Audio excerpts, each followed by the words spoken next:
दोस्तों नमस्कार, मेरा नाम है रोहित और आप देख रहे हैं हमारा यूट्यूब चैनल राठौर एकेडमी। तो आज की इस वीडियो में लेकर आए हैं जनरल नॉलेज के टॉप 30 क्वेश्चन जो आपकी आगामी सभी परीक्षाओं के लिए हेल्पफुल होने वाले हैं। तो चलिए साथियों, लेते हैं आज का पहला प्रश्न। पहला प्रश्न है, भारत के किस प्रदेश की सीमाएं तीन देशों क्रमशः नेपाल, भूटान एवं चीन से मिलती हैं? बताइए दोस्तों, भारत के किस प्रदेश की सीमाएं तीन देशों क्रमशः नेपाल, भूटान एवं चीन से मिलती हैं? तो वह सिक्किम, यानी कि डी ऑप्शन राइट हो जाएगा। सिक्किम की सीमाएं तीन देशों नेपाल, भूटान एवं चीन से मिलती हैं। अगला प्रश्न है, भारत का सर्वोच्च पर्वत शिखर कौन सा है?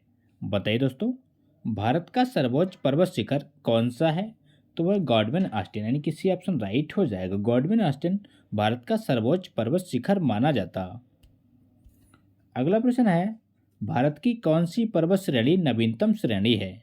बताइए फ्रेंड्स, भारत की कौन सी पर्वत श्रेणी नवीनतम श्रेणी है?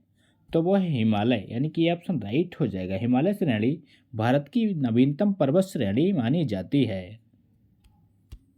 अगला प्रश्न है, भारत में निम्नलिखित में से कौन सी पर्वत श्रेणी केवल एक राज्य में फैली हुई है? बताइए दोस्तों, भारत में निम्नलिखित में से कौन सी पर्वत श्रेणी केवल एक राज्य में फैली हुई है? तो वह अजंता, यानी कि बी ऑप्शन राइट हो जाएगा। ये किस राज्य में है? इसका आंसर कमेंट बॉक्स में दीजिए। अगला प्रश्न है, अरावली पर्वत का सर्वोच्च शिखर क्या कहलाता है? बताइए दोस्तों, अरावली पर्वत का सर्वोच्च शिखर क्या कहलाता है? तो उस पर्वत को कहते हैं गुरु शिखर, यानी कि ऑप्शन राइट हो जाएगा। अरावली पर्वत का सर्वोच्च शिखर गुरु शिखर के नाम से जाना जाता है। अगला प्रश्न है, निम्नलिखित में से सबसे प्राचीन पर्वत श्रेणी कौन सी है? बताइए दोस्त, निम्नलिखित में से सबसे प्राचीन पर्वत श्रेणी कौन सी है? आपके ऑप्शन है Vindhya, option B Himalaya, option C Aravalli, option D Satpura. तो इस प्रश्न का राइट आंसर है अरावली, यानी कि सी ऑप्शन राइट हो जाएगा। अरावली पर्वत श्रेणी भारत की सबसे प्राचीन पर्वत श्रेणी मानी जाती। अगला प्रश्न है, तुजू दर्रा भारत को किस देश से जोड़ता है? बताइए दोस्तों, इंपॉर्टेंट प्रश्न है, बार बार परीक्षा में रिपीट होता है। तुजू दर्रा भारत को किस देश से जोड़ता है? तो वो जोड़ता है म्यांमार से, यानी कि ऑप्शन राइट हो जाएगा। तुजू दर्रा भारत को म्यांमार के साथ जोड़ता है। अगला प्रश्न है, भारत की सबसे बड़ी महानदी कौन सी है? बताइए फ्रेंड्स, भारत की सबसे बड़ी महानदी कौन सी है? तो वह है गंगा, यानी कि सी ऑप्शन राइट हो जाएगा। गंगा को भारत की राष्ट्रीय नदी भी कहा जाता है। अगला प्रश्न है, नर्मदा नदी का अधिकांश भाग भारत के किस राज्य में बहता है? बताइए साथियों, नर्मदा नदी का अधिकांश भाग भारत के किस राज्य में बहता है? तो वह मध्य प्रदेश में, यानी कि ऑप्शन राइट हो जाएगा। मध्य प्रदेश में नर्मदा नदी का अधिकांश भाग बहता है। अगला प्रश्न है, निम्नलिखित में से किस नदी का उद्गम स्थल भारत में नहीं है? बताइए दोस्तों, निम्नलिखित में से किस नदी का उद्गम स्थल भारत में नहीं है? आपके ऑप्शन है Chenab, option B Ravi, option C Sutlej, option D Beas. तो इस क्वेश्चन का राइट आंसर है सतलज, यानी कि सी ऑप्शन राइट हो जाएगा। सतलज नदी का उद्गम स्थल भारत में नहीं है। तो कहाँ है इसका आंसर कमेंट बॉक्स में दीजिए। अगला प्रश्न है, भारत की सबसे बड़ी मीठे पानी की झील निम्नलिखित में से कौन सी है? बताइए दोस्तों, भारत की सबसे बड़ी मीठे जल की झील कौन सी है? तो वह बुलर झील, यानी कि सी ऑप्शन राइट हो जाएगा। बुलर झील भारत के जम्मू कश्मीर राज्य में स्थित है, याद रखिएगा। अगला प्रश्न है, उत्तरी पूर्वी भारत की सबसे बड़ी झील लोकटक किस राज्य में स्थित है? बताइए दोस्तों, उत्तरी पूर्वी भारत की सबसे बड़ी झील लोकटक झील किस राज्य में स्थित है? तो वह स्थित है मणिपुर में, यानी कि बी ऑप्शन राइट हो जाएगा। लोकटक झील भारत के मणिपुर राज्य में स्थित है। अगला प्रश्न है, भारत में ताजे जल की सबसे बड़ी झील बुलर किस राज्य में स्थित है? बताइए दोस्तों, जैसा कि अभी बताया वो है जम्मू कश्मीर में, यानी कि बी ऑप्शन राइट हो जाएगा। अगला प्रश्न है, भारत की प्रसिद्ध लैगून झील कौन सी है? बताइए साथियों, भारत की प्रसिद्ध लैगून झील कौन सी है? तो वह चिल्का झील, यानी कि बी ऑप्शन राइट हो जाएगा। भारत की सबसे बड़ी प्रसिद्ध लैगून झील चिल्का झील जो कि उड़ीसा राज्य में स्थित है। अगला प्रश्न है, भारत के किस राज्य में फुलर झील स्थित है? बताइए दोस्तों। इंपॉर्टेंट प्रश्न है। भारत के किस राज्य में फुलर झील स्थित है? तो वो स्थित है उत्तर प्रदेश में, यानी कि डी ऑप्शन राइट हो जाएगा। उत्तर प्रदेश में फुलर झील स्थित है। अगला प्रश्न है, भारत में प्रथम बहुउद्देशीय नदी घाटी परियोजना का निर्माण निम्न में से किस नदी पर किया गया? बताइए दोस्तों। भारत में प्रथम बहुउद्देशीय नदी घाटी परियोजना का निर्माण निम्न में से किस नदी पर किया गया है? तो इस प्रश्न का सही जवाब है दामोदर नदी, यानी कि सी ऑप्शन राइट हो जाएगा। दामोदर नदी पर भारत में प्रथम बहुउद्देशीय नदी घाटी परियोजना का निर्माण किया गया है। अगला प्रश्न है, भारत के कोरोमंडल तट सर्वाधिक वर्षा होती है? बताइए दोस्तों। भारत के कोरोमंडल तट पर सर्वाधिक वर्षा होती है तो वो होती है अक्टूबर से नवंबर माह में, यानी कि बी ऑप्शन राइट हो जाएगा। अक्टूबर से नवंबर में भारत के कोरोमंडल तट पर सर्वाधिक वर्षा होती है।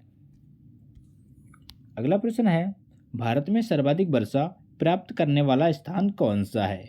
सिंपल सा क्वेश्चन है, सभी को पता होगा इसका राइट आंसर।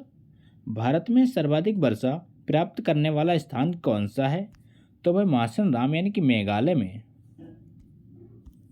अगला प्रश्न है, भारत पाक बगलिहार परियोजना निम्नलिखित नदियों में से किस एक पर स्थित है? बताइए दोस्तों। भारत पाक बगलिहार परियोजना निम्नलिखित नदियों में से किस एक पर स्थित है? तो विस्तृत चिनाब नदी, यानी कि डी ऑप्शन राइट हो जाएगा।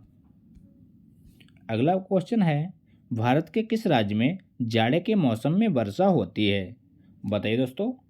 भारत के किस राज्य में जाड़े के मौसम में वर्षा होती है? तो वो होती है उड़ीसा राज्य में, यानी कि ऑप्शन राइट हो जाएगा। उड़ीसा राज्य में जाड़े के मौसम में वर्षा होती है। अगला प्रश्न है, भारत के पश्चिमी समुद्री तट पर वर्षा किस मानसून से होती है? बताइए दोस्तों। भारत के पश्चिमी समुद्री तट पर वर्षा किस मानसून से होती है? तो वो होती है दक्षिण पश्चिम मानसून, यानी कि बी ऑप्शन राइट हो जाएगा। भारतीय वन सर्वेक्षण विभाग का मुख्यालय कहाँ स्थित है? बताइए फ्रेंड्स। भारतीय वन सर्वेक्षण विभाग का मुख्यालय कहाँ स्थित है? आपके ऑप्शन है नई दिल्ली, देहरादून, भोपाल या नागपुर। तो इस क्वेश्चन का राइट आंसर है देहरादून, यानी कि बी ऑप्शन राइट हो जाएगा। भारतीय वन सर्वेक्षण विभाग का मुख्यालय देहरादून में स्थित है, याद रखिएगा। अगला प्रश्न है, भारत में वृक्षारोपण उत्सव जिसे वन महोत्सव के नाम से जाना जाता है के जन्मदाता कौन है? बताइए दोस्तों। वन महोत्सव के जन्मदाता कौन है? तो वह के एम मुंशी, यानी कि सी ऑप्शन करेक्ट हो जाएगा। के एम मुंशी भारत में वृक्षारोपण उत्सव यानी कि वन महोत्सव के जन्मदाता माने जाते हैं। अगला क्वेश्चन है, विश्व के कुल वन क्षेत्रफल का कितना प्रतिशत भारत में हिस्सा है? बताइए दोस्तों।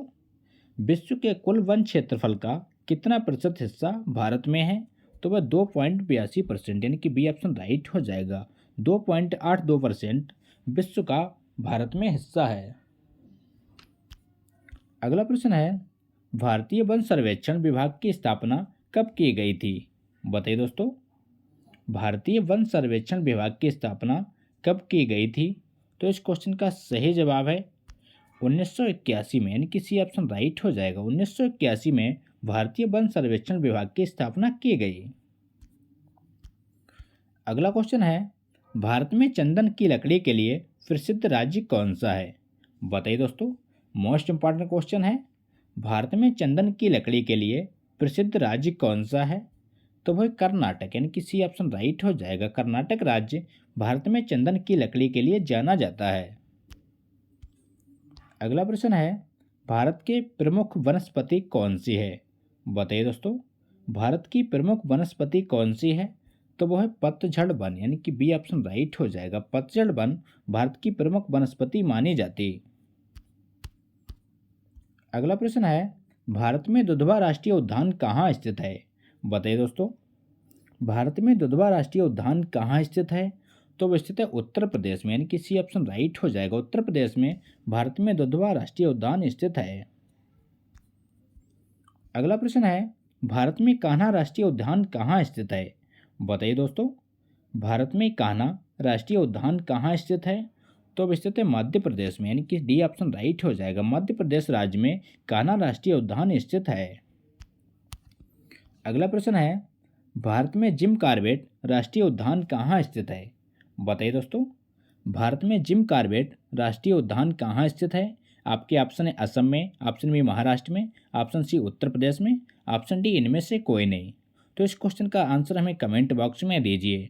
तो ये थे दोस्तों आज के इंपॉर्टेंट प्रश्न। अगर वीडियो अच्छा लगा हो तो लाइक करें, दोस्तों के साथ शेयर करें और चैनल पर नए हो तो चैनल को सब्सक्राइब करना ना भूलें। मिलते हैं नेक्स्ट वीडियो में, तब तक के लिए प्यार भरा नमस्कार।